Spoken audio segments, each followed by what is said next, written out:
De wind stiet net goed voor de oertocht en dus gaan ze heel tijd meer richting het noorden. Maar ach, dan kom je wel dichter in de buurt van dat Willem Barents gevoel. Die keer ik in 2 sukkelbootjes op zoek naar de verste wal, naar de oerwintering op Nova Zembla.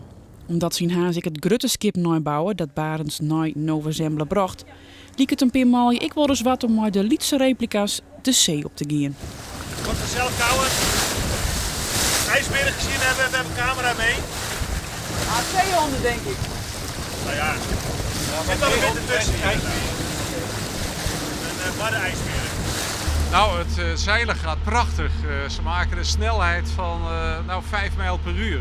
Voor zo'n klein bootje, dat is gewoon super.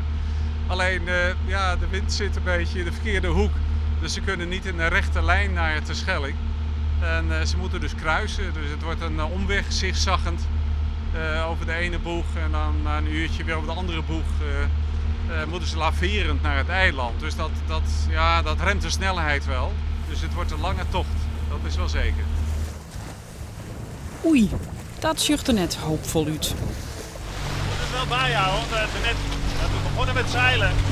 Er zat er zoveel water in de boot. Dat gaat dan tegenwerken. Hè? Als je diep komt te liggen, dan komt het ook nog zo aan boord. En dat willen we niet. De orenreplica vat een orenkoers. Is het dan toch wel wat een wedstrijd? Is het een wedstrijd? Nee.